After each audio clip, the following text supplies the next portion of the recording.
بسم اللہ الرحمن الرحیم الحمدللہ وحدہ والصلاۃ والسلام علی من لا نبی بعدہ۔ ہم آج اپنے پروگرام کے مطابق نیچے کی موریلٹی پر تنقیدی تبصرہ کریں گے، اپنی موریلٹی کے وکیل بن کر۔ تو لیکن کیونکہ اس نشست کا مزاج کچھ ایسا بن چکا ہے کہ ہم اگر اپنے ڈسکورس میں رہتے ہوئے نقشے پر کچھ مضبوط اعتراضات بھی کرتے ہیں تو اس کا ایک بڑے حلقے میں فائدہ نہیں ہوتا۔ وہ بہتر یہ ہوتا ہے کہ جس لاجک پر کوئی تھیوری بنی ہو اس لاجک کو ہی استعمال کر کے اس تھیوری کو انکاؤنٹر کیا جائے۔ تو ہم اس دونوں پہلوؤں سے نقشے کی موریلٹی کا جائزہ لیں گے، اور اس کے بعد بھی میرے سمجھ میں یہی آتا ہے کہ ہم ویسٹ کو بنانے والی تھیریز کو پہلے سمجھیں گے اور اس کے بعد اس پر اپنی روایت میں رہتے ہوئے تنقیدی تبصرہ کریں گے۔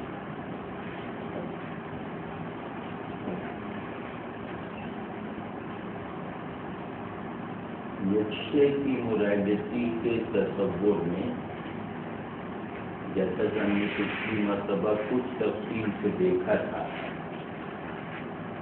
اس میں ایک بہت بڑا محرک جو ہے وہ ارتقاء کا وہ تصور تھا جس کی تعمیر کا اختتام ڈارون پہ ہوا تھا۔ وہ نیچے کی مورل سائنس یا نیچے کا تصور اخلاق جس بنیاد پر سب سے زیادہ استوار ہے وہ بنیاد ہے نظریہ ارتقاء۔ تو اور اس نظریہ ارتقاء سے اس کے ذہن میں پیدا ہونے والا سپر مین کا تصور۔ اس بات کو تھوڑا سا تنظیم کے ساتھ اور تھوڑا احاطے کے انداز میں حاضر رکھنا چاہیے کہ نیچے کا سپر مین اس کی تمام موریلٹی کا آخری مصداق ہے، یعنی اس کی موریلٹی کا آئیڈیا جس دوسرے ریئلائزیبل آئیڈیل میں ڈھل کر مکمل ہوا وہ آئیڈیا ہے سپر مین۔ یعنی لگتا ہے کہ نیچے نے اپنے اخلاقی فلسفے کی ساری تعمیر سپر مین کا تصور تشکیل دینے کے لیے کی۔ سپر مین کا جو تصور ہے وہ جیسے بایولوجیکل ایولیوشن کی بجائے آپ اس کو یہ کہہ دیجیے کہ وہ فلاسفیکل ایولیوشن، مطلب اگر ڈارون کی تھیوری کو یعنی ڈارون کے نظریہ ارتقاء کا جو سب سے بڑھ کر ممکن فلسفیانہ اور فلسفے کی جہت سے اخلاقی معادل بن سکتا تھا وہ نیچے کا سپر مین ہے۔ ارتقاء کی تھیوری آپ جانتے ہی ہیں کہ ارتقاء معروف نظریہ ارتقاء کے مطابق انواع میں ہوا ہے، یعنی ارتقاء ایک نو سے دوسری نو تک پہنچانے والی حرکت ہے، اور اس میں ایک مغالطہ یہ ہے کہ وہ ارتقاء جو نوع حیوانی کو نوع انسانی میں بدلتا ہے وہ ارتقاء چوزن منتخب افراد میں واقع ہوا، پوری نو میں واقع نہیں ہوا. لیکن بہرحال اس پر ہم نظریہ ارتقاء کو نہیں بات کر رہے. تو یہ جو تصور کے زندگی اپنے بایولوجیکل معنی میں ایک حرکت کمال کا نام ہے، اور یہ حرکت کمال نچلے درجے کی انواع کو بالا تر درجے کی نوع میں بدل دیتی ہے. یہ ہے نظریہ ارتقاء، بایولوجیکل نظریہ ارتقاء کا ایک ورژن. نیٹشے کے یہاں یہ نظریہ بایولوجیکل سے زیادہ اخلاقی ہو گیا یا ایگزسٹینشیل ہو گیا. اینڈ اسی لاجک پر چلتے ہوئے نیٹشے نے کوئی 50 سے زیادہ مرتبہ اپنی یہ لاجک، اپنا یہ استدلال دہرایا ہے. مطلب اس استدلال کو وہ کتنی اہمیت دیتا ہوگا کہ اپنے بہت مطلب اس کا تحریری کام ضخیم نہیں ہے، وہ ایک کم ضخیم تحریری کام میں وہ 50 بلکہ 100 مرتبہ ایک آرگومنٹ کو یا ایک تصور کو یا ایک کسی فقرے کے اسٹرکچر کو تھوڑا تھوڑا بدل کے دہراتا ہو. اس کا مطلب ہے کہ وہ اس سے اپنا کوئی میٹا کانسیپٹ سمجھتا تھا، اپنا کوئی سینٹرل تصور سمجھتا تھا، اور اپنے ورلڈ ویو کو اس مرکزی تصور پر استوار کرنا چاہتا تھا. تو وہ جو ارتقائی حرکت حیات ہے، اس کو اس نے بایولوجیکل معنوں میں حیات تک محدود رکھنے کے بجائے اس نے کہا کہ ایک حرکت ہو رہی ہے زندگی کی پیور ایسنس میں. زندگی کا ایک پیور ایسنس ہے جس کا تجزیہ بایولوجی اور فزیکل سائنسز سے نہیں کیا جا سکتا. زندگی کی وہ پیور اور ورجن قوت مسلسل حرکت میں ہے، اہل حیات کو، موجودات کو اپنا میڈیم بنا کر. واضح ہے؟ تو کیونکہ زندگی کی اس حرکت کو اپنے برقرار رہنے کے لیے ایک ذہن کی ضرورت ہے. زندگی کی یہ پیور حرکت جس کو وہ کہتے ہیں نیچرل موومنٹ، یہ نیچرل موومنٹ جب تک کانشس اپنا شعور نہیں پیدا کرے گی اس وقت تک یہ ایک بڑے وجودی اسکیل پر نتائج نہیں پیدا کر سکتے. وجود کہتے ہیں شعور میں آنے کی اہلیت کو، حیات یعنی بایولوجیکل حیات کہتے ہیں محسوس ہو جانے کی قوت کو. تو جو صاحب حیات ہے اس کا وصف ہوگا محسوس ہو جانا، دوسرے کسی نظامی احساس سے میچ کر جانا. اور جو صاحب وجود ہوگا اس کا وصف لازم ہے کسی کے شعور میں آ جانا. تو احساس اور شعور میں جو فرق ہے وہی کم از کم نیٹشے کے ہاں زندگی اور وجود میں ہے. لیکن زندگی اور وجود کے درمیان موازنے میں وہ ترجیح بہرحال زندگی کو دیتا ہے، لیکن اس پہ ہم رفتہ رفتہ آگے چلیں. تو کہہ رہا ہے کہ زندگی کی وہ پیور موومنٹ انسان تک پہنچ جانے والی ارتقائی حرکت کے بعد اب صرف انسان کو اپنا میڈیم بنائے ہوئے ہے.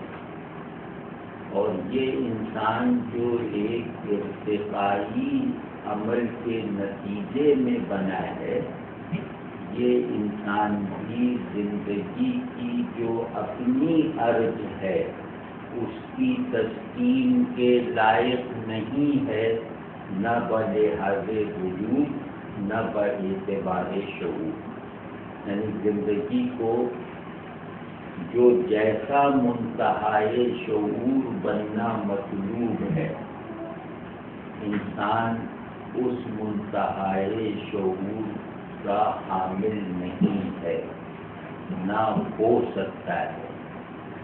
اور زندگی کو جس طرح ایک خالص طاقت میں ڈھلنا مطلوب ہے، انسان اس قوت کا کنٹینر نہیں ہے۔ ٹھیک ہے نا؟ وہ کہہ رہا ہے کہ یہ جو زندگی کی ارتقائی حرکت ہے، یہ ایک کامل یونیورسل کانشسنس پہ تمام ہوگی، اور ایک ایسی قوت پر منتج ہوگی جو چیزوں کو تباہ کر سکتی ہے، جو چیزوں کو ایجاد کر سکتی ہے، اس کے لفظوں میں جو ہسٹری کو انڈو کر سکتی ہے۔ ٹھیک ہے نا؟ تو اگر ہم اپنی اصطلاح میں کہیں تو وہ یہ کہہ رہا ہے کہ زندگی کی ارتقائی حرکت ایک رخ سے تقدیر پر فتح ہے اور دوسرے رخ سے تاریخ پر غلبہ ہے۔ مطلب کہ ہم اپنی اصطلاح میں کہتے ہیں تو اس کے نزدیک موجودہ آدمیت اپنے بہترین نمونوں کے ساتھ کسی حرکت کا اختتام اور کسی سفر کی منزل بننے کے لائق نہیں ہے۔ اس کے ہونے کا صرف ایک جواز ہے۔ وہ جواز کو ہے سسپینس کرتے ہیں۔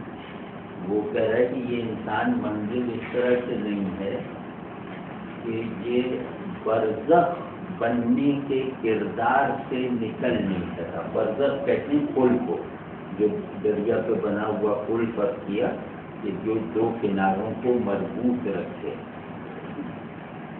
اور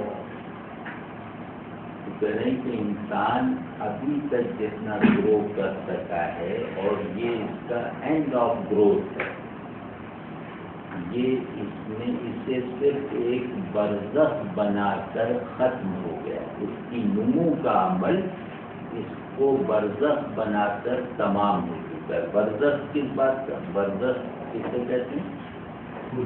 مطلب برزخ وہ کن معنوں میں کہہ رہا ہے؟ وہ کہہ رہا ہے کہ انسان بنمانوس سے یا بندر سے بنا ہے، تو یہ بندر ہونے کے احوال سے مکمل طور پر نکل کر آدمی نہیں بنا ہے، بلکہ یہ بندر ہونے کے احوال کو محفوظ رکھتے ہوئے کچھ ایڈیشنل اوصاف اور کیٹیگریز کا حامل بنا ہے۔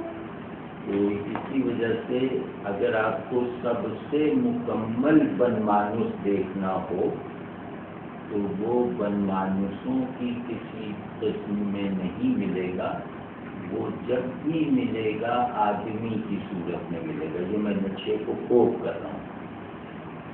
تو جو بنمانوس پن ہے وہ ایگزاسٹیولی انسان میں اپنی جمع ہے، یعنی بنمانوس پن کی صفت یا وصف یا حال وہ کسی بنمانوس میں اتنی شدت کے ساتھ نہیں پایا جاتا جو بایولوجیکل مین میں پایا جاتا ہے۔ ٹھیک ہے؟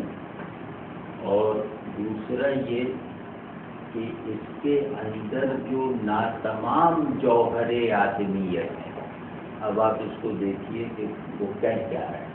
وہ کہہ رہا ہے کہ جوہر حیوانیت مکمل ہو گیا انسان میں، لیکن جو ایک ایڈیشنل ایلیمنٹ اس کو حاصل ہوا ہے ارتقاء کے نتیجے میں آدمیت کا، یہ جوہر آدمیت ناقص رہے گا۔ یہ جوہر آدمیت آدمیت کی موجودہ حد کو کراس کیے بغیر کامل نہیں ہوگا، اور یہ کامل ہوتے ہی اپنا نام بدلے گا۔ جس طرح حیوانیت کے جوہر نے کمال کو پہنچتے ہی اپنا نام آدمیت رکھ لیا نا، تو اب آدمیت کا جو ایڈیشنل جوہر ہے یہ اپنے اتمام کو پہنچ کر اپنا دوسرا عنوان رکھے گا۔ تو موجودہ آدمی کی اسکیم آف لائف میں صرف یہ اہمیت اور حیثیت ہے کہ یہ حیوان اور سپرمین کے درمیان کی کڑی ہے۔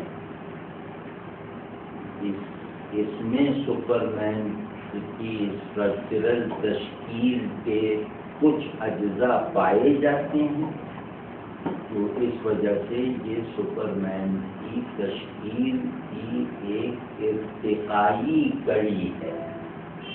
تو وہ جو سپرمین ہوگا وہ اب دوسری بات وہ یہ کہتا ہے کہ جس چیز کو ہم جوہر آدمیت کہتے ہیں، یعنی جس بنیاد پر ہم خود کو حیوانی سطح حیات سے بلند یا ممتاز سمجھتے ہیں، وہ بنیاد اخلاقی ہے۔